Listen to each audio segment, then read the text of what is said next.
Class 7 history chapter 9 आपको the making of regional cultures की बात करते हैं। The making of regional culture क्षेत्रीय संस्कृति का निर्माण आपको ये चैप्टर 9 है, इसको आप देखिए। One of the commonest ways of describing people, यहाँ देखिए क्या इसमें खास ये कहा गया आपको।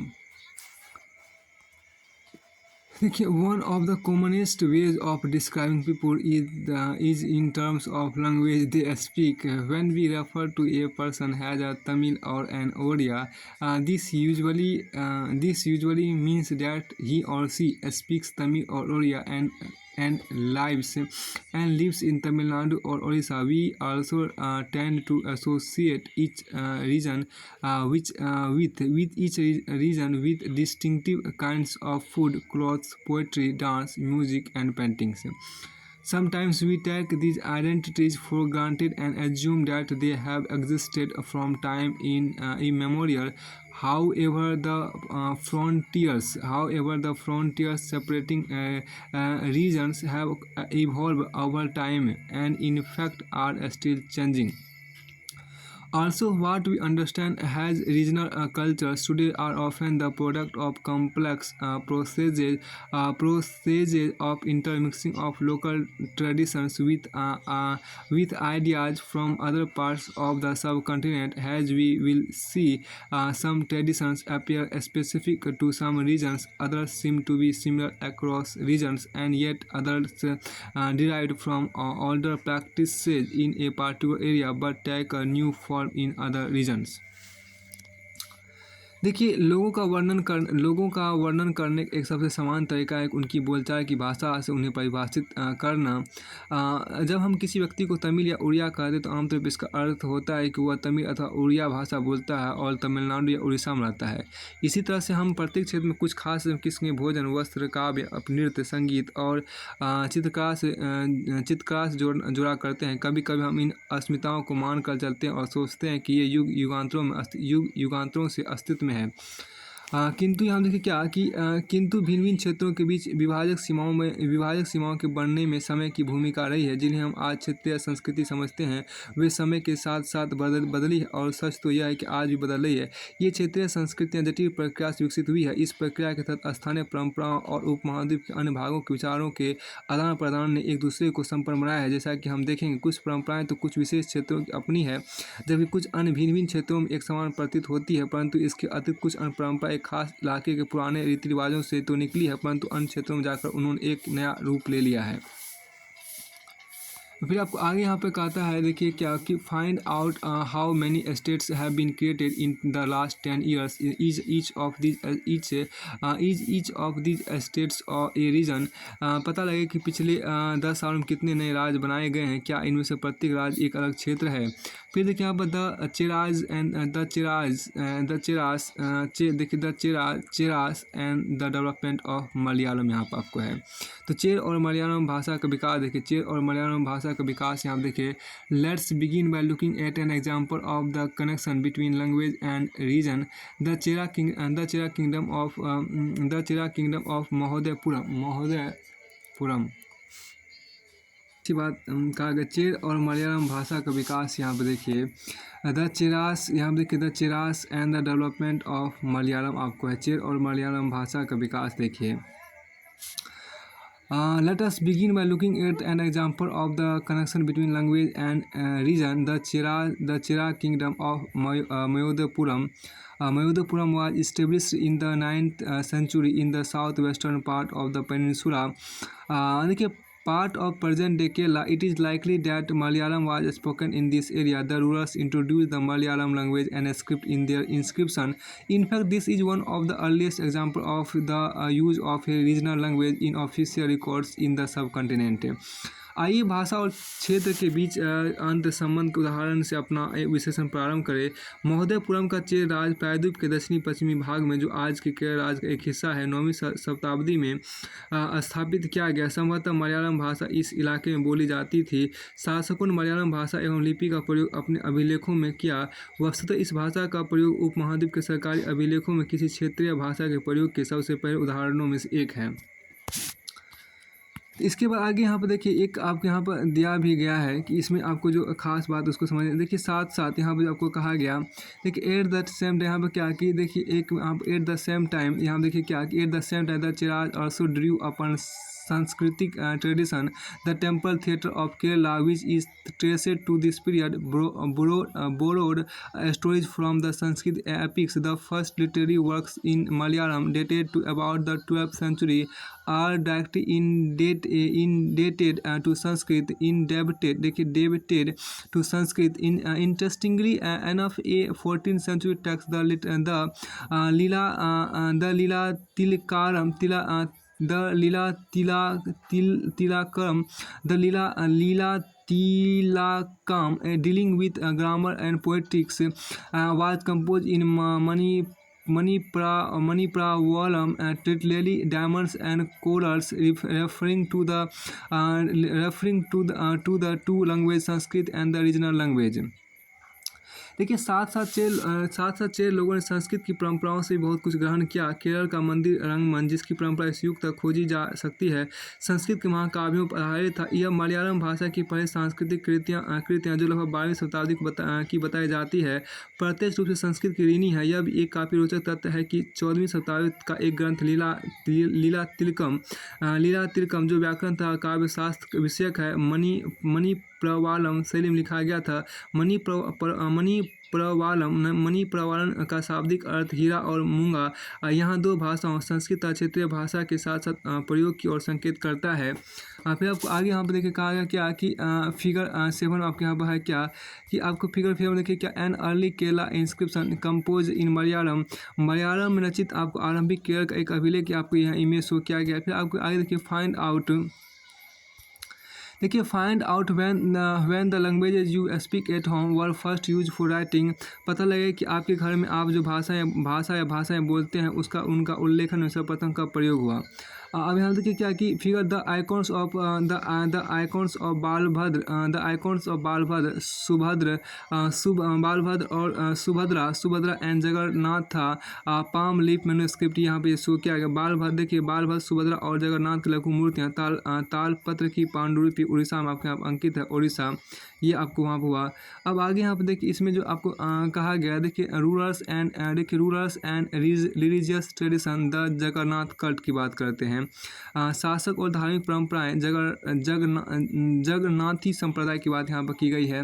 Rulers and religious tradition the Jagannath cult देखिए कल्ट मतलब संप्रदाय आपको हुआ। शासक और धार्मिक परंपराएं जगन्नाथी संप्रदाय आपको यहाँ पर हुआ। In other regions या regional cultures grew around religious tradition. The best example of this process is the cult of Jagannath, literally Lord of the World, a name for Vishnu at Puri, Odisha. To date, the local tribal people make the wooden image of the deity, which suggests that the deity was originally a local god who was later identified with Vishnu. अब देखिए अन्य क्षेत्रों में देखिए यहाँ पर क्या अन्य क्षेत्रों में क्षेत्रीय संस्कृतियाँ क्षेत्रीय धार्मिक परंपराओं से विकसित हुई थी।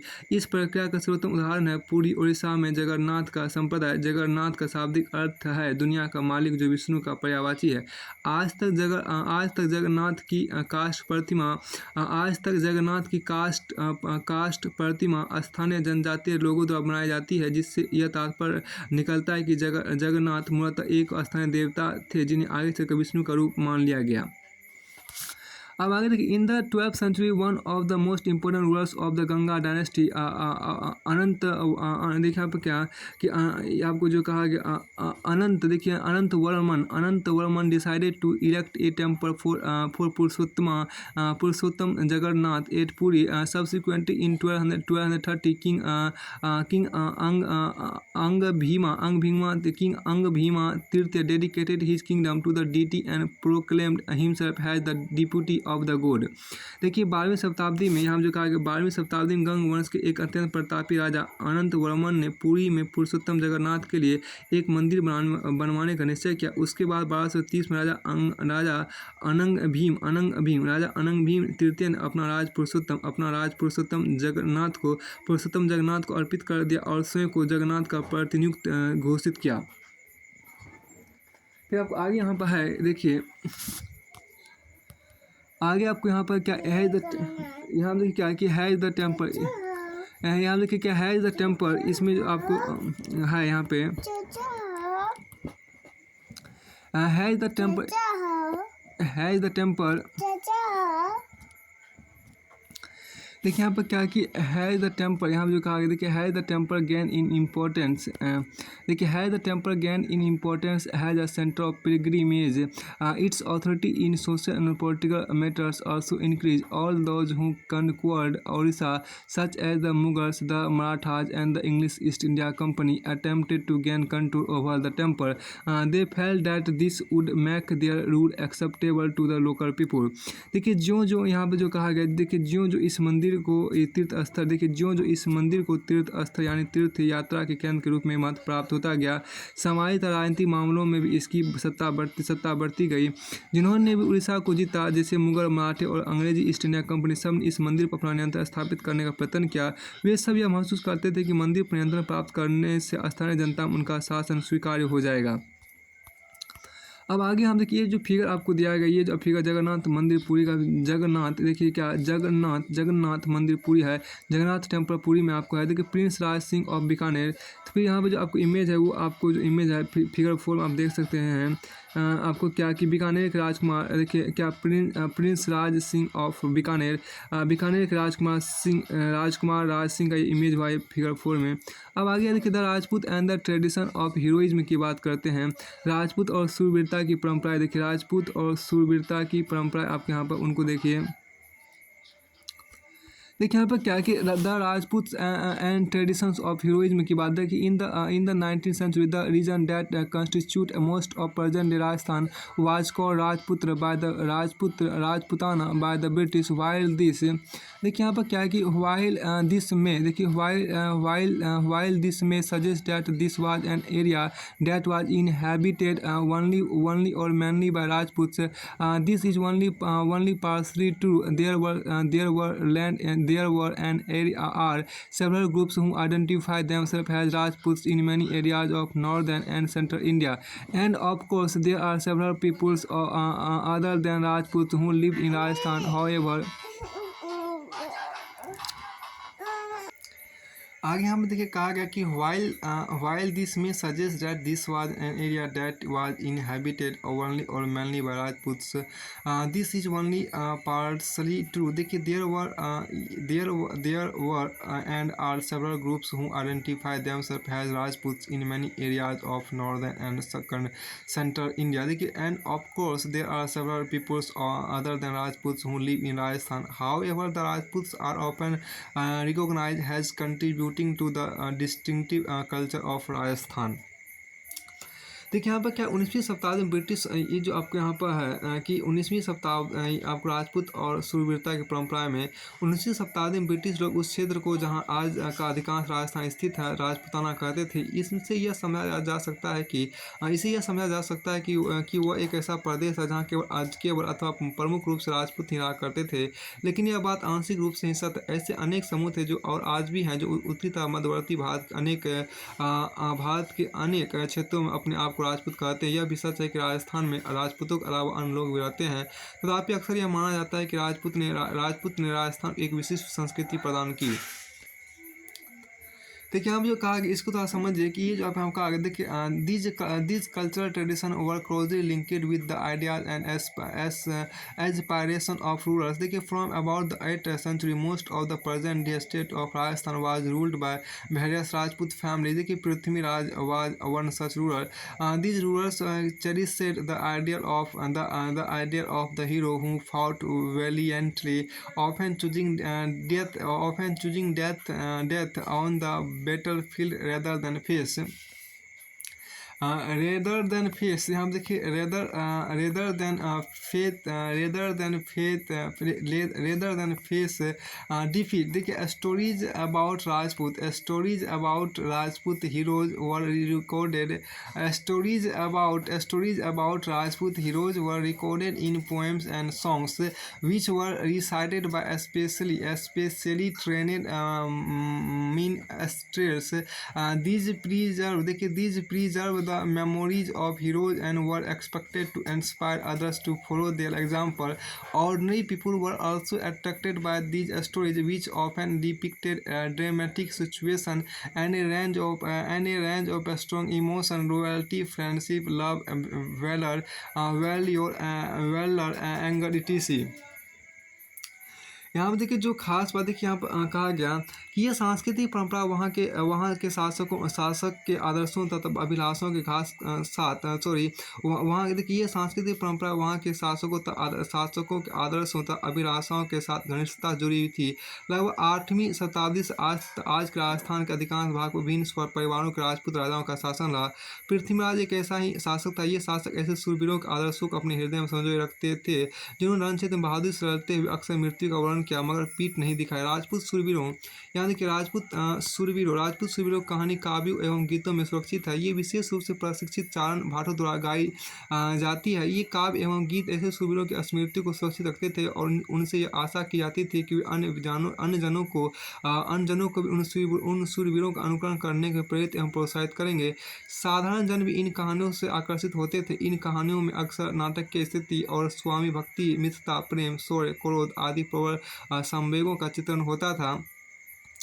देखिए यहाँ पर कुछ इमेज आपको शो किया गया। यहाँ पर जो एक यहाँ पर देखिए फर्स्ट आपको मैप जो किस चीज़ का मैप इसको देखिए यहाँ पर ये जो मैप 1 आपको है क्या रीजन्स ऑफ देखिए reasons discussed in this chapter. इस अध्याय में जो क्षेत्र डिस्कस उसकी यहाँ पर मैप दिया गया है।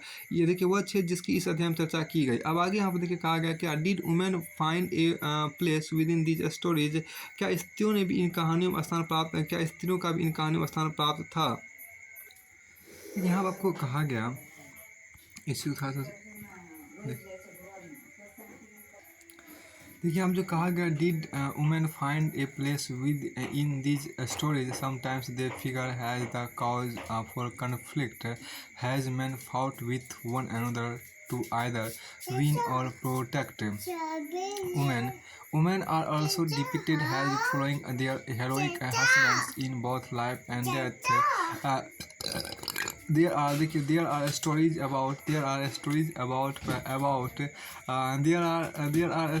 about the practice of sati or the immolation of widows or the funeral pile of their husbands. So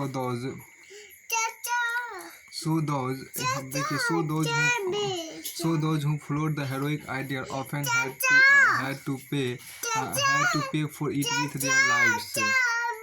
देखिए क्या स्त्रियों को यहाँ देखिए क्या स्त्रियों को भी इन कहानियों में स्थान प्राप्त था। जी हाँ, कभी कभी झगड़े कारण के रूप में विद्वान है जब पुरुष स्त्रियों को जीतने के लिए अथवा उनकी रक्षा के लिए आपस में लड़ते थे। बहुत अच्छी बात है आप कहा गया जब पुरुष स्त्रियों को जीतने के लिए अथवा उनकी रक्षा के लिए आपस में लड़ते थे। कहीं कहीं यह भी चित्रित किया गया है कि स्त्रियाँ अपने शूरवीर पतियों का जीवन मरण दोनों में अनुसरण करती थी। सती प्रथा यानी विधवाओं द्वारा अपने मृतक पतियों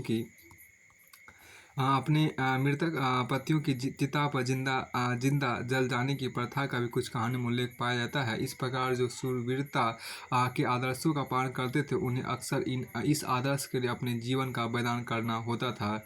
अब एक खास बात जो है कि यहाँ पर आपको कहा गया उसमें आपको देखिए क्या कि बियॉन्ड रीजनल फ्रंटियर्स की बात करते हैं। द स्टोरी ऑफ कथक क्षेत्रीय beyond regional frontiers the story of Kathak क्षेत्रीय सीमांतों से परे कथक नृत्य की कहानी देखिए। If heroic tradition can be found in different regions in different forms, the same is true of dance. Let us look at the history of one dance form, Kathak. Now, associated with several parts of North India, the term Kathak is derived from katha, a word used in Sanskrit and other language for a story. The Kathaks were originally a caste of storytellers in temples of North India who embellished their performance with gesture and songs. Kathak began evolving into a distinct mode of dance in the 15th and 16th centuries with the spirit of Bhakti movement. The legends of Radha Krishna were enacted in folk players called Ras Leela, which combined folk dance with the basic gesture of Kathak storytellers. देखिए आप यदि शूरवीरता की परंपराएं भिन्न भिन्न क्षेत्रों में भिन्न भिन्न रूपों में मिल सकती है तो नृत्य के विषय में भी यही सच है। आइए नृत्य एक रूप में कथक के इतिहास को देखें। यह नृत्य शैली उत्तर भारत के अनेक भागों से जुड़ी है। यह नृत्य शैली उत्तर भारत के अनेक भागों से जुड़ी है। कथक का शब्द कथा शब्द से निकला है। कथक का शब्द कथा शब्द से निकला है, जिसका प्रयोग संस्कृत और अन्य भाषाओं में कहानी के लिए किया जाता है। कथक मूल रूप से उत्तर भारत के मंदिरों में था। मूल रूप से उत्तर भारत के मंदिरों में कथा यानी कहानी सुनाने वालों की एक जाति थी। ये कथाकार अपने हाव भाव तथा संगीत से अपने कथावाचन को अलंकृत किया करते थे। 15वीं-16वीं शताब्दियों में भक्ति आंदोलन के प्रसार के साथ कथक एक विशिष्ट नृत्य शैली का रूप धारण करने लगा। राधा कृष्ण के पौराणिक आख्यान कहानियों लोक नाट्य के रूप में प्रस्तुत किए जाते थे, जिन्हें रासलीला कहा जाता था। रासलीला में लोक नृत्य के साथ कथाकार के मूल हाव भाव भी जुड़े होते थे। आप यहाँ देखिए under the Mughal emperors and their novels. देखिए यहाँ पर क्या under the Mughal emperors and their novels Kathak was perform in the court where it acquired its present features and developed into a form of dance with a distinctive style. Subsequently, it developed into tradition or gharanas, one in the courts of Rajasthan, Jaipur, and the other in Lucknow. Under the patronage of Wajid Ali Khan, the last Nawab of Awadh, it grew into a major art form. By the third quarter of the 19th century, it was firmly entrenched as a dance form not only in these two regions but in the adjoining areas of present-day Punjab, Haryana, Jammu and Kashmir, Bihar, Madhya Pradesh. Emphasis was देखिए यहाँ पर क्या कि emphasis was laid on intricate and rapid framework, elaborate costumes as well as on the enactment of stories. Kathak, like several other cultural practice, was viewed with disfavor by most British administration in the 19th and 20th century. However, it survived and continued to be performed by courtesans and was recognized as one of 6 classical forms of dance in the country after independence. यहाँ देखिए जो कहा गया कि देखिए मुगल बादशाह यहाँ क्या कि इसमें जो आपको कहा उसको देखिए यहाँ पर जो आपको है कि क्षेत्रीय सीमांतों से परे कथक नृत्य की कहानी यहाँ पर कहा गया है। यहाँ पे एक खास बात जो कहा देखिए यदि शूरवीरता की परंपराएं भिन्न भिन्न क्षेत्रों में भिन्न भिन्न रूपों में मिल सकती है तो नृत्य के विषय में भी यही सच है। आइए इन नृत्य के एक रूप कथक के इतिहास को देखें। यह नृत्य शैली उत्तर भारत के अनेक भागों से जुड़ी है। कथक शब्द कथा शब्द से निकला है, जिसका प्रयोग संस्कृत और अन्य भाषाओं में कहानी के लिए किया जाता है। कथक मूल रूप से उत्तर भारत के मंदिरों में कथा यानी कहानी सुनाने वालों की एक जाति थी। ये कथाकार अपने हाव भाव तथा संगीत से अपने कथावाचन को अलंकृत किया करते थे। 15वीं तथा 16वीं शताब्दी में भक्ति आंदोलन के प्रसार के साथ कथक एक विशिष्ट नृत्य शैली का रूप धारण करने लगा। राधा कृष्ण के पौराणिक आख्यान अर्थात कहानियाँ लोक नाट्य के रूप में प्रस्तुत किए जाते थे, जिन्हें रासलीला कहा जाता था। रासलीला लोक नृत्य के साथ कथक कथाकार के मूल हाव भाव भी जुड़े होते थे। फिर आपको आगे देखिए क्या कि मुगल बादशाह और उनके अभिजातों के शासनकाल में कथक नृत्य राज दरबार में प्रस्तुत किया जाता था, जहाँ इस नृत्य ने अपने वर्तमान अभिलक्षण अर्जित किए और वह एक विशिष्ट नृत्य शैली के रूप में विकसित हो गया। आगे चल के 2 परंपरा अर्थात घरानों में फला फूला। राजस्थान जयपुर के राज दरबारों में और लखनऊ में अवध के अंतिम नवाब बहुत अच्छी बात, अवध के अंतिम नवाब वाजिद अली शाह के शासन में यह प्रमुख कला रूप में उभरा। 1850-1875 के दौरान यह नृत्य शैली के रूप में इन 2 क्षेत्रों में ही नहीं बल्कि आज के पंजाब, हरियाणा, जम्मू और कश्मीर, बिहार तथा मध्य प्रदेश के निकटवर्ती इलाकों में भी पक्के तौर पर संस्थापित हो गया। इसकी प्रवृत्ति यहाँ देखिए इसकी प्रस्तुति में क्लिष्ट तथा द्रुत पद संचालन, उत्तम वेशभूषा तथा कहानियों के प्रस्तुतिकरण एवं अभिनय पर जोर दिया जाने लगा। अनेक अन्य सांस्कृतिक गतिविधियों की तरह कथक को भी 19वीं तथा 20वीं शताब्दी में अधिकांश ब्रिटिश प्रशासकों ने नापसंद किया। फिर भी यह जीवित बचा रहा और गणिकाओं द्वारा पेश किया जाता रहा। स्वतंत्रता प्राप्ति के बाद तो देश में इसे 6 शास्त्रीय नृत्य रूपों में मान्यता मिल गई। अब आगे इसमें देखिए जो खास एक जो आपके यहाँ पर फिगर है, उसके बाद देखिए यहाँ पर कुछ है फाइंड आउट वेदर। देखिए यहाँ पर जो कहा गया फाइंड आउट वेदर, देखिए यहाँ पर क्या कि find out whether there are tradition of heroes heroines in your towns और village, what are the qualities associated with them, in what ways are these similar to और different from the different from the heroic ideals of Rajput. पता लगाइए कि क्या आपके नगर गांव में शूरवीरों वीरांगनाओं की परंपरा रही है। यदि हाँ तो ये परंपराएं राजपूतों के वीरतापूर्ण आदर्शों से कितनी समान या भिन्न है।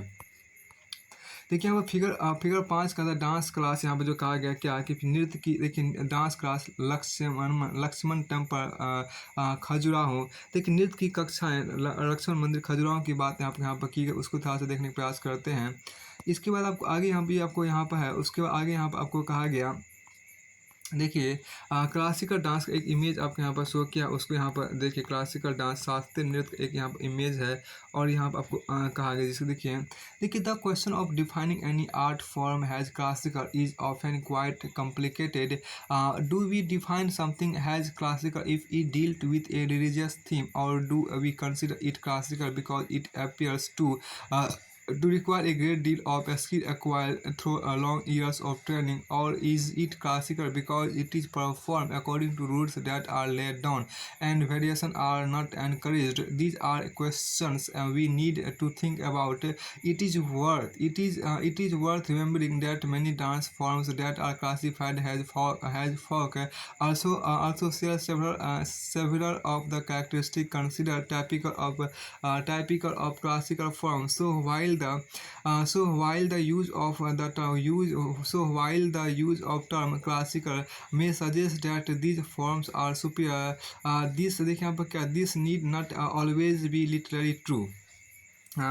Other dance form देखिए यहाँ पर क्या other dance forms that are recognized as classical at present are Bharatanatyam Tamil Nadu, Kathakali Kerala, Odisha, Kuchipudi Andhra Pradesh, Manipur. अब यहाँ देखिए क्या इसमें कहा किस कलारूप को शास्त्रीय माना जाए। इस प्रश्न को उत्तर देना अक्सर ये बहुत कठिन होता है। क्या हम उस रूप या शैली को शास्त्रीय कहते हैं जिसका विषय धार्मिक हो, अथवा क्या हम उसे शास्त्रीय इसलिए मानते हैं क्योंकि उसके अत्यधिक कौशल की आवश्यकता होता है जो कई वर्षों के लंबे प्रशिक्षण से ही प्राप्त होता है, अथवा यह शास्त्रीय इसलिए है क्योंकि यह निर्धारित नियमों के अनुसार ही प्रदर्शित या प्रस्तुत किया जाता है और उसमें विभिन्नताओं को प्रोत्साहन नहीं दिया जाता है। ये ऐसे प्रश्न हैं जिन पर हमें विचार करने की आवश्यकता है। ये भी स्मरणीय है कि बहुत से ऐसे नृत्य रूपों में जिन्हें लोक नृत्य की श्रेणी में रखा गया है वे विशिष्टताएं पाई जाती है जिन्हें शास्त्रीय रूपों में विशिष्ट देखिए यहाँ पर क्या यह भी स्मरणीय है कि बहुत से ऐसे नृत्य रूपों में जिन्हें लोक नृत्य की श्रेणी में रखा गया है वे विशिष्टताएं पाई जाती है जिन्हें शास्त्रीय रूपों का विशिष्ट लक्षण बताया जाता है। यद्यपि शास्त्रीय विश्लेषण का प्रयोग उन कलाओं रूपों की श्रेष्ठता का सूचक हो सकता है, फिर भी यह हमेशा शब्द सही नहीं होता है। अन्य नृत्य रूप जिन्हें इस समय शास्त्रीय माना जाता है निम्नलिखित है। पहला हम देखिए क्या है कि भरतनाट्यम। देखिए भरतनाट्यम तमिलनाडु, कथकली केरल, ओडिशा, कुचिपुड़ी आंध्र प्रदेश, मणिपुर। अब देखिए चित्र 6 यहाँ देखिए चित्र 6 में आपको क्या फिगर 6 में आपको कथक डांसर देखिए यहाँ पर क्या कथक नृत्यांगना कथक डांसर एक कोट पेंटिंग यहाँ पर आपको पेंटिंग बनाया गया है क्या एक दरवाजा चित्र का आपको यहाँ पर है। अब यहाँ फिर आगे कहते हैं find out more about any one of this dance form. देखिए इनमें से किसी एक नृत्य रूप के बारे में अधिक जानकारी प्राप्त करें। इसके बाद यहाँ पर जो खास बातें कहा गया देखिए शिकार के दौरान यहाँ पर क्या कि देखिए यहाँ पर क्या कि शिकार के दौरान देखिए यहाँ पर क्या Akbar resting during a Hunt Mughal miniature. शिकार के दौरान आराम करते हुए अकबर मुगल लघुचित्र के बारे में यहाँ पर कहा गया।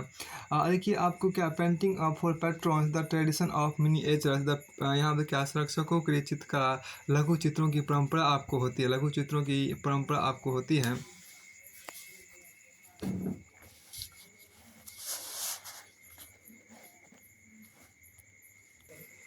यहाँ देखिए आपको क्या है कि paintings for patrons the tradition of miniatures की बात की, शिक्षकों के चित्र लघु चित्रों की परंपरा आपके यहाँ पे है। Another tradition that developed in different ways was that of miniature painting. Miniatures, has their very name suggests, are a small size paintings generally. तो जो खास अब यहाँ क्या कि जनरली डन इन द आपको एक minute, miniature as as their very name suggest are small sized paintings generally done in water colour on cloth और paper. The earliest miniature were on palm leaves or wood. Some of the most beautiful of these found in Western India were used to illustrate Jain texts. The Mughal emperors Akbar, Jahangir, and Shah Jahan patronized highly skilled painters who primarily illustrated manuscripts containing historical accounts and poetry. These were generally painted in brilliant colors and portrayed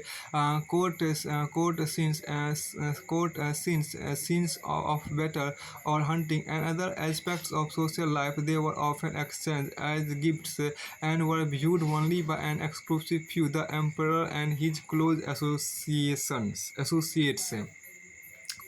एक अन्य परंपरा हम देखिए क्या कि एक अन्य परंपरा जो कई रीतियों से विकसित हुई है। एक अन्य परंपरा देखिए, एक अन्य परंपरा जो कई रीतियों से विकसित हुई है वो थी लघु चित्रों की परंपरा। लघु चित्र जैसा कि उसका नामों से पता चलता है, छोटे आकार के चित्र होते हैं जिन्हें आमतौर पर जड़ रंगों से कपड़े या कागज पर चित्रित किया जाता है। प्राचीनतम लघु चित्र ताड़पत्र अथवा लकड़ी की तख्तियों पर चित्रित किए गए थे। इनमें से सर्वाधिक सुंदर चित्र जो पश्चिम भारत में पाए गए जैन ग्रंथों को सचित्र बनाने के लिए प्रयोग किए गए थे। मुगल बादशाह अकबर, जहांगीर और शाहजहां अत्यंत कुशल चित्रकारों को संरक्षण प्रदान किया था, जो प्राथमिक रूप से इतिहास और काव्यों की पांडुलिपियां चित्रित करते थे। ये पांडुलिपियां आमतौर पर चटक रंगों में चित्रित की जाती थी और उनमें दरबार के दृश्य, लड़ाई, शिकार के दृश्य और सामाजिक जीवन के अन्य पहलू चित्रित किए जाते थे। अक्सर उपहार के तौर पर भी इन चित्रों का आदान प्रदान किया जाता था और ये कुछ गिने चुने लोग, बादशाह और उनके घनिष्ठ जनों द्वारा ही देखे जा सकते थे। अब आगे यहाँ देखिए क्या कि विद द डिक्लाइन ऑफ, देखिए यहाँ पर क्या कि with the decline of Mughal empire many painters moved out to the courts of emerging regional estates. As a result, Mughal artistic taste influenced the regional courts of the Deccan and Rajput courts of Rajasthan. At the same time, they retained and developed their distinctive characteristics. Portraits of rulers and court scenes came to be painted following the Mughal example. Beside them, from mythology and poetry were depicted as at centers such as Mewar, Jodhpur, Bundi, Kota and Kishangarh. देखिए, मुगल साम्राज्य के पतन के साथ अनेक चित्रकार मुगल दरबार छोड़कर नए उभरने वाले क्षेत्रीय राज्यों के दरबारों में चले गए। परिणामस्वरूप मुगलों की कलात्मक रुचियों ने दक्षिण के क्षेत्रीय दरबारों और राजस्थान के राजपूती दरबारों को प्रभावित किया, लेकिन इसके साथ ही उन्होंने अपनी विशिष्ट विशेषताओं को सुरक्षित रखा और उनका विकास भी किया। मुगल उदाहरणों का अनुसरण करते हुए शासकों द्वारा उनके दरबारों के दृश्य चित्रित किए जाने लगे। इनके साथ साथ मेवाड़, जोधपुर, बूंदी, कोटा, किशनगढ़ जैसे केंद्रों में पौराणिक कथाओं तक काव्यों के विषय का चित्रण बराबर जारी रहा। देखिए, another region that attracted miniature paintings was the Himalayan foothills around the modern day state of Himachal.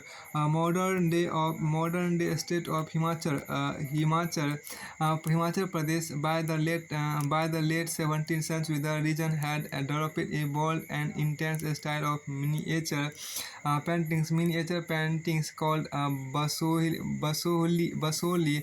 The most popular text to be painted here was देखिए Bhanudatta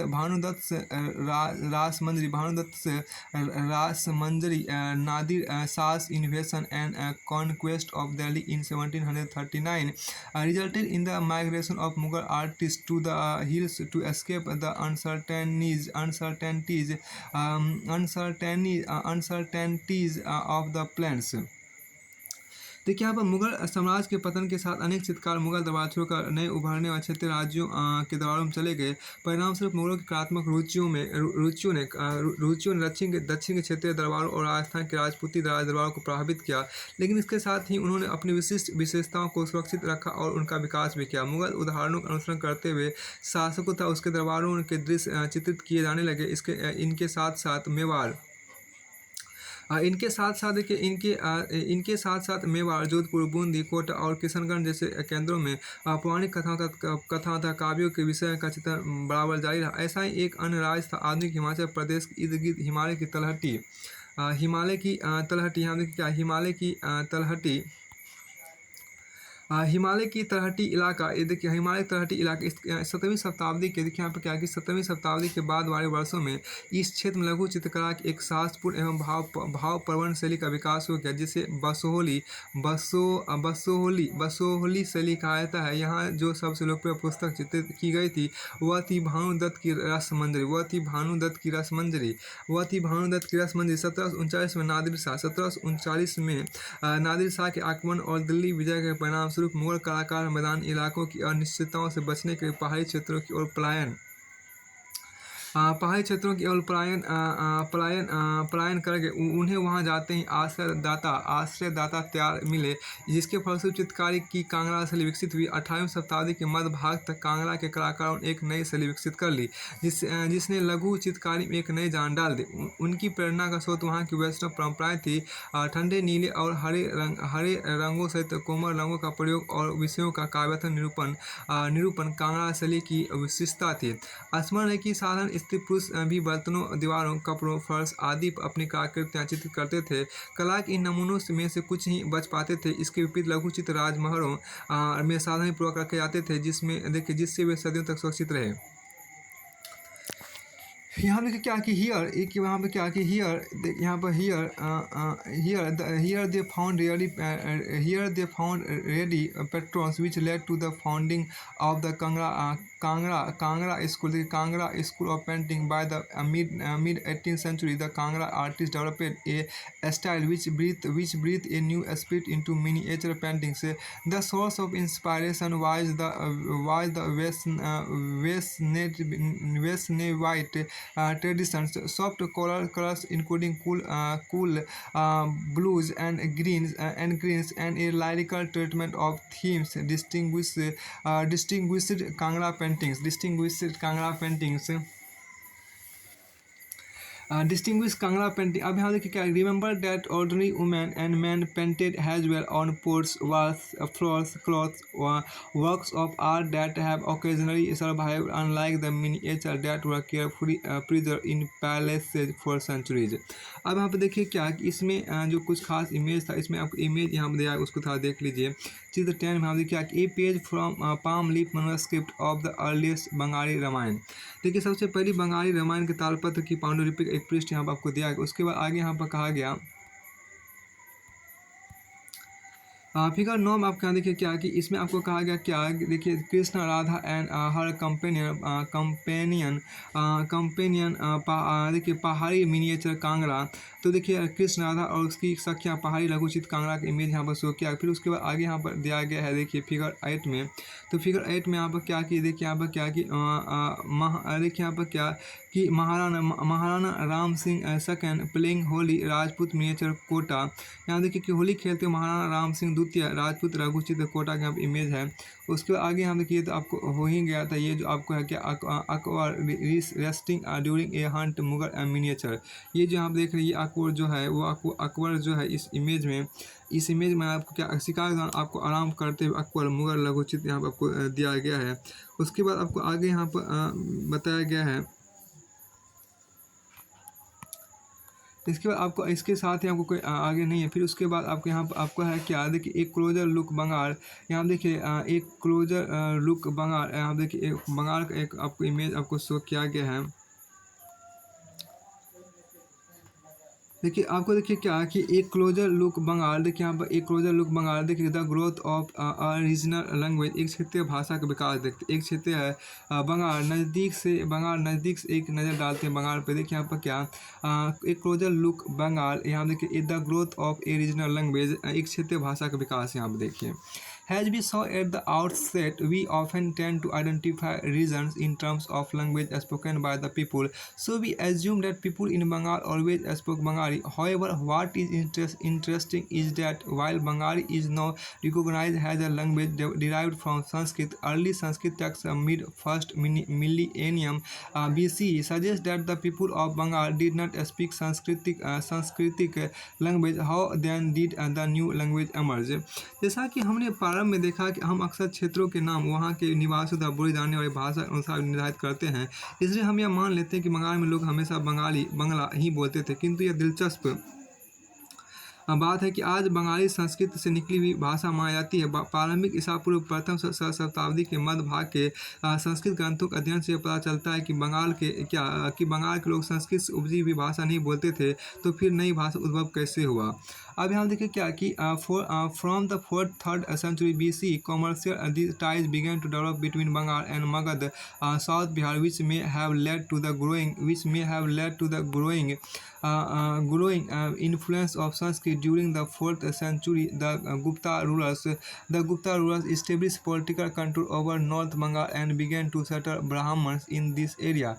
Thus, the linguistic and cultural influence from the Mid-Ganga valley became stronger. In the 7th century, the Chinese traveler Xuan Zhang observed that language related to Sanskrit were in use all over Bengal.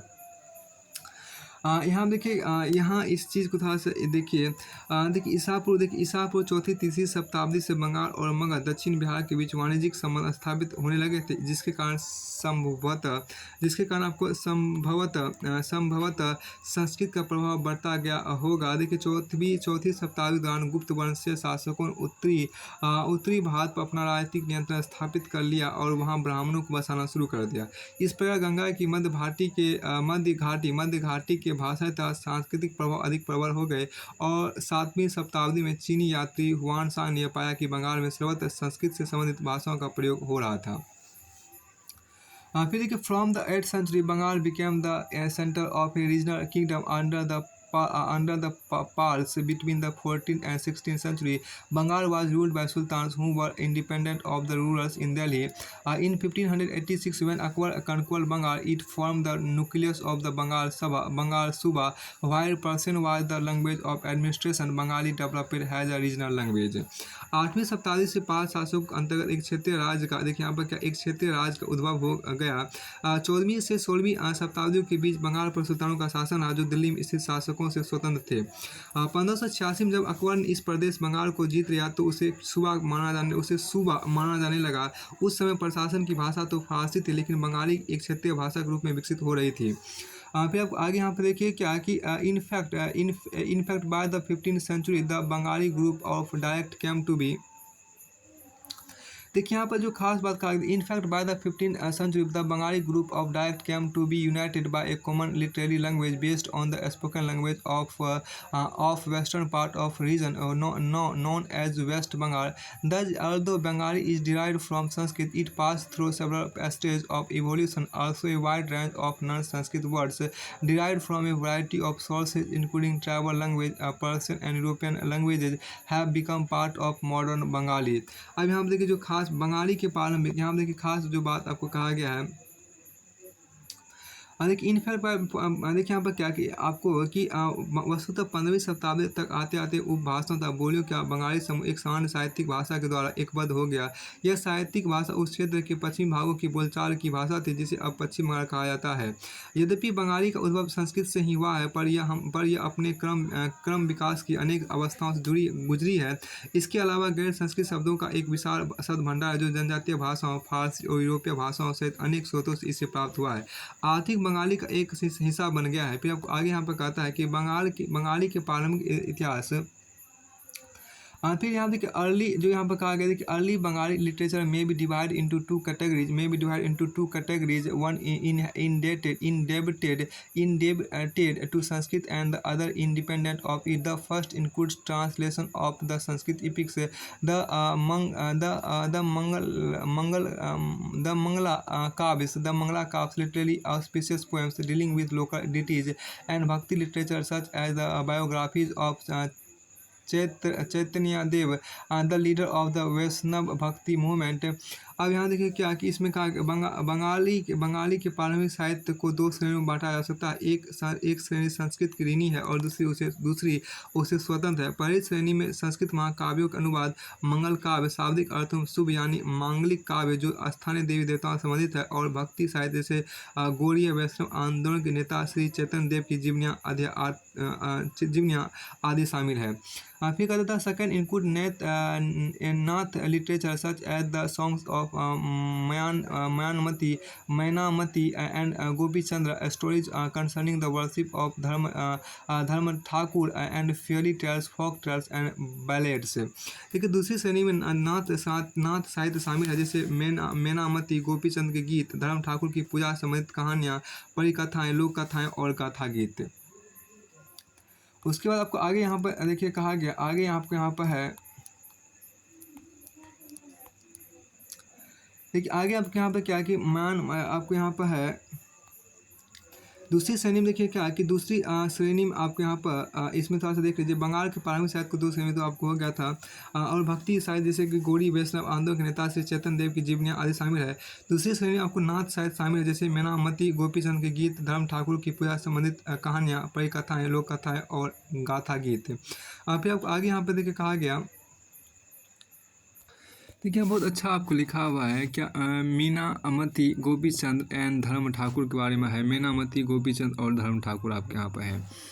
The Nath's were ascetics. The Nath were ascetics who engaged in a variety of yogic practices. This particular song, which was often enacted, describes how Menamati, a queen, encouraged her son Gopichandra to adopt the path of asceticism in the face of a variety of obstacles. Dharma Thakur is a popular regional deity, often worshipped in the form of a stone or a piece of wood.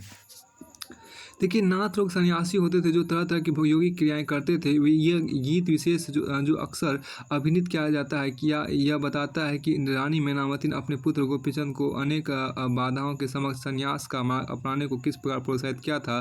धर्म ठाकुर एक क्षेत्रीय लोकप्रिय देव है जिनकी पूजा अक्सर एक पत्थर या काठ की मूर्ति के रूप में की जाती है। आगे हम देखिए क्या कि द टेक्स्ट, यहाँ पर देखिए क्या द टेक्स्ट बिलोंग टू, यहाँ पर जो कहा गया कि the text belonging to the first category are easier to date, as several manuscripts have been found indicating that they were compose between the late 15th and mid 18th century. Those belonging to the second category circulated already and cannot be precisely dated. There were particularly popular in Eastern Bengal, where the influence of Brahmins was relatively weak. देखिए पहली श्रेणी ग्रंथों का काल निर्णय करना अपेक्षाकृत सरल है, क्योंकि ऐसे अनेक पांडुलिपि पाई गई है जिनमें इंगित किया गया है कि उनकी रचना 15वीं शताब्दी के उत्तरार्ध और 18वीं शताब्दी के मध्य भाग के बीच की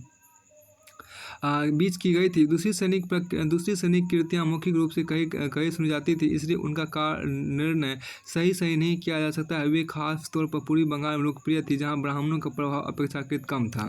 अब आगे हम देखिए कहा गया क्या कि why do you think the second category of text was not written down. आपके विचार से द्वितीय श्रेणी की कृतियाँ लिखित रूप में क्यों नहीं रखी जाती थी।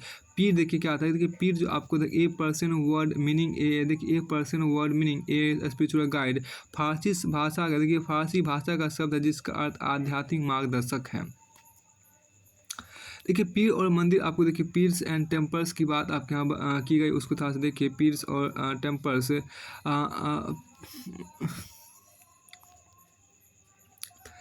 देखिए यहाँ पे पहले सैनिक ग्रंथों का कार निर्णय करना अपेक्षाकृत सरल है, क्योंकि ऐसी अनेक पांडुलिपियां पाए गए जिनमें यह इंगित किया गया है कि उनकी रचना 15वीं शताब्दी उत्तरार्ध और 18वीं शताब्दी के मध्य भाग के बीच की गई थी। दूसरी सैनिक कृतियां मौखिक रूप से कही सुनी जाती थी, इसलिए उनका कार निर्णय सही से नहीं किया जा सकता है। वे खासतौर पर पूर्वी बंगाल में लोकप्रिय थे, जहाँ ब्राह्मणों का प्रभाव अपेक्षाकृत कम था।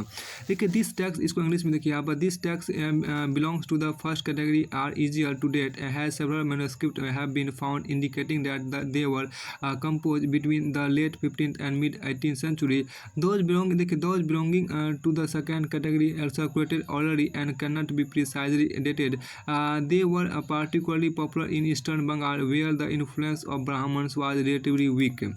अब देखिए पीर्स एंड टेम्पल्स की बात की गई, पीर और मंदिर की बात यहाँ पर की गई। देखिए from the 16th century people began to migrate in large numbers from the less fertile western Bengal to the forested and marshy areas of south eastern Bengal.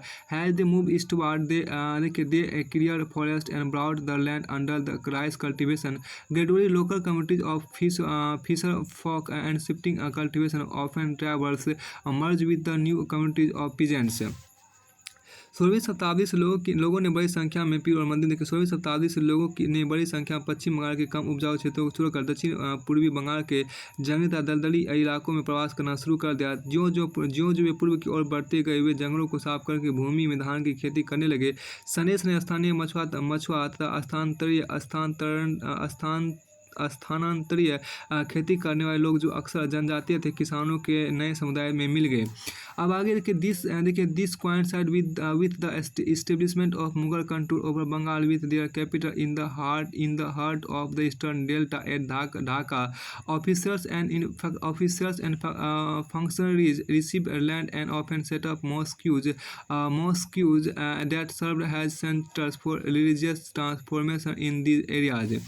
देखिए इन्हीं दिनों यहाँ पे जो कहा गया, इन्हीं दिनों बंगाल पर मुगलों का नियंत्रण स्थापित हो गया था, जिन्होंने पूर्वी डेल्टा प्रदेश के केंद्रीय भाग में स्थित ढाका नगर में अपनी राजधानी स्थापित की। अधिकारी और कर्मचारी लोग भूमि प्राप्त करके अक्सर उस पर मस्जिदें बना लेते थे, जो इन इलाकों के धार्मिक रूपांतरों के केंद्रों के रूप में काम आती थी।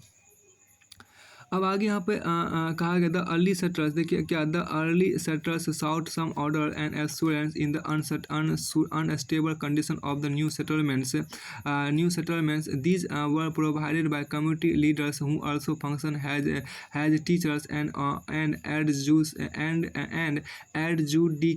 adjudicators and were sometimes ascribed with supernatural powers. People refer to them with affection and respect has पीर से।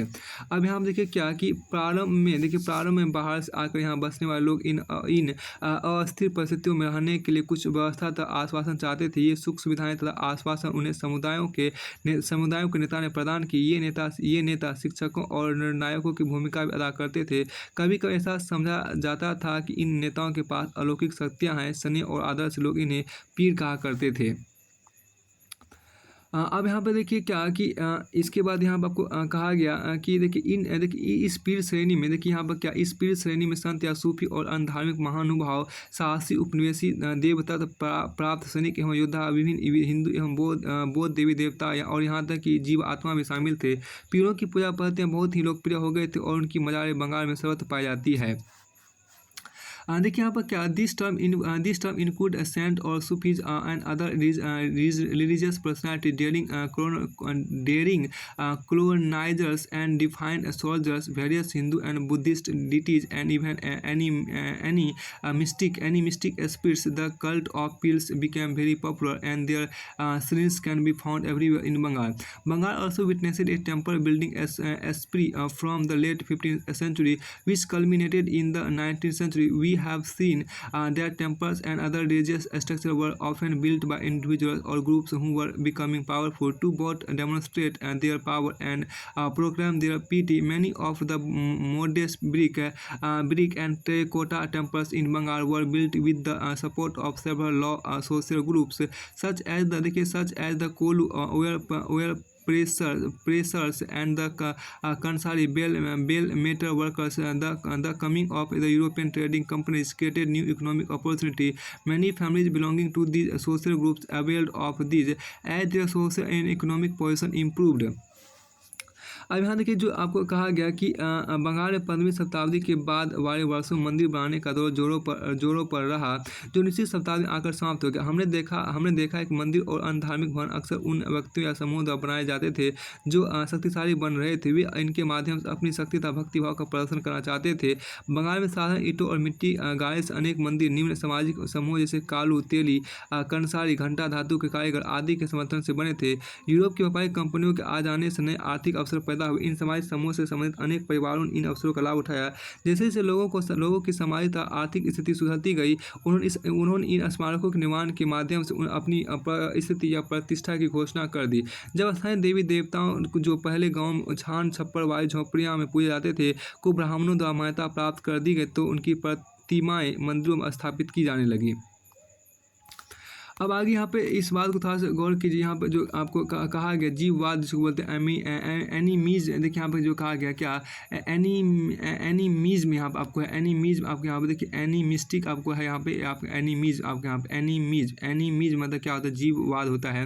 देखिए attribution of living soul to plants inanimate object and natural phenomena. जीववाद का मानना है कि पेड़ पौधे, जड़ वस्तु और प्राकृतिक घटनाओं में भी जीवात्मा है। जीववाद का मानना है कि पेड़ पौधे, जड़ वस्तु और प्राकृतिक घटनाओं में भी जीवात्मा है। अब आगे देखिए यहाँ पर कहा गया कि आपको यहाँ दिए गए compare the temple shown here with that in chapter 2। यहाँ दिए गए मंदिर की तुलना अध्याय 2 में दिए गए मंदिर से करें। फिर 11 आपको दिया गया जो लेफ्ट में है यहाँ पे जो आपको है, इसमें आपको ये कहा गया कि देखिए ए डबल रूफ्ड थैच्ड हट। ये आपको यहाँ पर ये जो आप फिगर देख रही है, इस फिगर की बात हो रही है। यहाँ पर देखिए इसमें कहा गया एक दो चाला छप्परदार झोंपड़ी आपको यहाँ दिया गया है, दो चाला जिसे बोलते हैं। ये डबल रूफ्ड थैच हट यहाँ पर है। फिर आपको फिगर 12 में आपके यहाँ पर देखिए फिगर 12 आपके यहाँ पर राइट में आपके यहाँ पर दिया गया, इस वाले की बात हो रही है यहाँ पे। ये देखिए a four roofed temple with a tower. देखिए यहाँ पर एक चौचाला मंदिर जिसके ऊपर आपको शिखर भी है। अब आगे यहाँ पर देखिए एक खास बात जो आपके यहाँ पर शो किया, उसको ये जो फिगर 13 आप यहाँ पर देख रहे हैं, उसको देखिए यहाँ पर क्या कहा गया इसके बारे में। यहाँ देखिए कृष्णा विथ गोपीज। यहाँ पर जो आप फिगर देख रही है, figure Krishna with gopis terracotta plaque from the Shyam Maurya temple Vishnupur. गोपियों के साथ कृष्ण श्यामपुर मंदिर से पकी मिट्टी की एक पटिया विष्णुपुर में यहाँ पे इमेज आपको शो किया गया है। उसके बाद आपको आगे यहाँ पर देखिए, आगे इसको देखते हैं। यहाँ पे इसमें जो आपको कहा गया देखिए they proclaim their status status through the construction of temples. When local deities once worshipped in thatched huts in village gained the recognition of the Brahmins, their image began to be housed in temples. The temples began to copy the double-roofed dochala or four-roofed chauchala structure of the thatched huts. Remember the Bangla dome देखिए यहाँ पर this led to the evolution of the typical Bengali style in temple architecture. देखिए इन मंदिरों में जो यहाँ पर कहा गया, इस बात से देखिए इन मंदिरों की सक्रिय आकृति बंगाल के छप्परदार झोंपड़ियों की तरह दो छतों वाली या चौचाला चार छतों वाली होती थी। अब यहाँ देखिए कि 5वें अध्याय में वर्णित बंगाली गुंबद को याद करें। इसके कारण मंदिरों के स्थापत्य का विशिष्ट बंगाली शैली का प्रभाव हुआ। अपेक्षाकृत अधिक जटिल चौचाला यानी चार छतों वाले ढांचों में चार त्रिकोणीय छतें चार दीवारों पर रखी जाती थी, जो ऊपर तिर्यक रेखा या एक बिंदु तक जाती थी। मंदिर आमतौर पर एक वर्गाकार चौथे पर बनाए जाते थे। उनके भीतरी भाग में कोई सजावट नहीं होती थी, लेकिन अनेक मंदिरों की बाहरी दीवारें चित्रकारियों सजावटी टाइल अथवा मिट्टी की पट्टियों से सजी होती थी। कुछ मंदिरों विशेष रूप से पश्चिम बंगाल के बांकुड़ा जिले में विष्णुपुर के मंदिरों में ऐसी सजावटी अत्यंत उत्कृष्ट कोटि तक पहुंच चुकी थी। अब यहाँ पर देखिए क्या कि in the comparatively more complex four-roofed structures, four triangular roofs placed on the four walls move up to the converge on a curve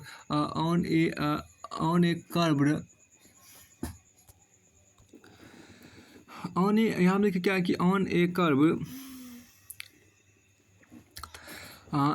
देखिए in the comparatively more complex four roofed structure, four triangular roof placed on the four walls move up to the converge on a curved line or a point. Temples were usually built on a square platform. The interior was relatively plain, but the outer walls of many temples were decorated with paintings, ornamental tiles, or terracotta tables. In some temples, particularly in Visnupur in the Bankura district of West Bengal, such decoration reached a high degree of excellence. अब यहाँ पे देखिए क्या है कि आपको ये ढांचे में आपको यहाँ अपेक्षाकृत अधिक जटिल चौटाला यानी 4 छतों वाली ढांचे में 4 त्रिकोणीय छतें 4 दीवारों पर रखी जाती थी, जो ऊपर तिर्यक रेखा या एक बिंदु तक जाती थी। मंदिर आमतौर पर एक वर्गाकार चौथे बनाए जाते थे। उनके भीतरी भागों में कोई सजावट नहीं होती थी, लेकिन अनेक मंदिरों की बाहरी दीवारों चित्रकारियों, सजावटी टाइलों अथवा मिट्टी की पट्टियों सजी होती थी। कुछ मंदिरों, विशेष रूप से पश्चिम बंगाल के बांकुड़ा जिले में विष्णुपुर के मंदिरों में ऐसी सजावटें अत्यंत उत्कृष्ट कोटि तक पहुंच चुकी थी। फिर आपको आगे यहाँ पर देखिए क्या कि फिश हैज फूड के बारे में आपको कहा गया है, मछली भोजन के रूप में आपके यहाँ पर है। देखिए मछली भोजन के फिश हैज फूड मछली भोजन के रूप में देखिए यहाँ पर traditionally food habits are generally based on locally available items of food. Bengal is a riverine plain which produce plenty of rice and fish. Understandably, these two items figure prominently in the menu of even poor Bengalis. Fishing has always been an important occupation, and Bengali literature contains several references to fish.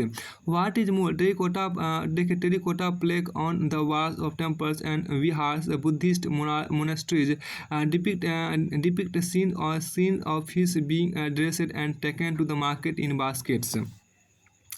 देखिए परंपरागत भोजन संबंधी आदतें आमतौर पर स्थानीय रूप से उपलब्ध खाद्य पदार्थों पर निर्भर करती है। बंगाल एक नदी मैदान है जहाँ मछली और धान की उपज बहुतायत से होती है, इसलिए यह स्वाभाविक है कि इन दोनों यहाँ पर क्या इन दोनों वस्तुओं को गरीब बंगालियों की भोजन सूची में भी प्रमुख स्थान प्राप्त है। देखिए यहाँ पर मछली पकड़ना वहाँ का प्रमुख धंधा रहा है और बंगाली साहित्य मछली का स्थान पर उल्लेख मिलता है। इससे ज़्यादा और क्या होगा कि मंदिरों और बौद्ध विहारों की दीवारों पर जो मिट्टी की पट्टियाँ लगी है उनमें भी मछलियों को साफ करते हुए टोकरियों में भरकर बाजार ले जाते हुए दर्शाया गया है। देखिए Brahmans were not allowed to eat non vegetarian food, but the popularity of fish in the local diet made the Brahmanical authorities relax this prohibition for the Bengal Brahmins. देखिए यहाँ पर द बृद्ध धर्म यहाँ पर जो कहा गया जो आपके यहाँ पर आपको द बृद्ध धर्म देखिए Brihad Dharma Purana a 13th century Sanskrit text from Bengal permitted the local Brahmans to eat certain varieties of fish. अब देखिए ब्राह्मणों को सामिस यहाँ जो कहा गया कि ब्राह्मणों को सामिस भोजन करने की अनुमति नहीं थी, लेकिन स्थानीय आहार में मछली की लोकप्रियता को देखते हुए ब्राह्मण धर्म के विशेषज्ञों ने बंगाली ब्राह्मणों के इस निषेध में ढील दे दी। बृद्ध धर्म पुराण जो बंगाल में रचित 13वीं शताब्दी का संस्कृत ग्रंथ है ने स्थानीय ब्राह्मणों को कुछ खास किस्मों की मछली खाने की अनुमति दे दी। उसके बाद आपको आगे यहाँ पर देखिए क्या एक इमेज भी आपको यहाँ पर शो किया गया है। फिगर 14 की बात यहाँ पर की गई है। देखिए घरेलू उपयोग यहाँ पर फिगर 14 क्या फिश देखिए यहाँ पर fish being dressed for domestic consumption terracotta plaque from the Vishal Lakshmi देखिए यहाँ पर क्या विशाल लक्ष्मी टेम्पल आरामबाग। देखिए घरेलू उपयोग के लिए मछली तैयार करते हुए विशाल लक्ष्मी मंदिर से पक्की मिट्टी का एक फलक आरामबाग में आपको दिया गया है। अब आगे देखिए क्या है कि इसमें है कि emergence of nation state in Europe की बात यहाँ पर की गई है। यूरोप में राष्ट्रराज उदय के बारे में यहाँ पर कहा है। देखिए यहाँ पर क्या है कि till the 18th century people in Europe saw themselves as subject of an empire such as the Austro Hungarian empire और members of a church such as the Greek Orthodox church. But from the late 18th century people also began to identify themselves as members of a community that spoke a common language such as French और German by the early 19th century। In Romania school text book began to be written in Romanian rather than in Greek, and in Hungary, Hungarian was adopted as the official language instead of Latin. These and other similar development created the consciousness among the people that each linguistic community was a separate nation. This feeling was strengthened by the movement for Italian and German unification in the late 19th century. देखिए 18वीं शताब्दी के अंत तक Europe के लोग स्वयं को एक साम्राज्य जैसे ऑस्ट्रिया हंगरी साम्राज्य की प्रजा या किसी चर्च जैसे यूनानी रूढ़िवादी चर्च के सदस्य मानते थे, परंतु 18वीं शताब्दी के अंतिम दशकों में लोग स्वयं को एक ऐसे समुदाय के सदस्य के रूप में भी पहचानने लगे जो एक भाषा जैसे कि फ्रेंच या जर्मन बोलते थे। प्रारंभिक 19वीं शताब्दी में रोमानिया में विद्यालय पाठ्य पुस्तक ग्रीक के स्थान पर रोमानियन में लिखी जाने लगी और हंगरी में लैटिन के स्थान पर हंगेरियन को राजभाषा के रूप में अपनाया गया। यह और इसी प्रकार की अन्य प्रक्रियाओं ने लोगों को यह बोध कराया कि प्रत्येक भाषी समुदाय एक अलग राष्ट्र था। 19वीं शताब्दी के अंतिम दशकों में इटली और जर्मनी के एकीकरण के लिए हुए आंदोलनों ने इस भावना को और अधिक बल दिया। ध्यान देखिए पूरी तरह से आपको फिनिश होता है ये चैप्टर पूरी तरह से। आगे यहाँ पर देखिए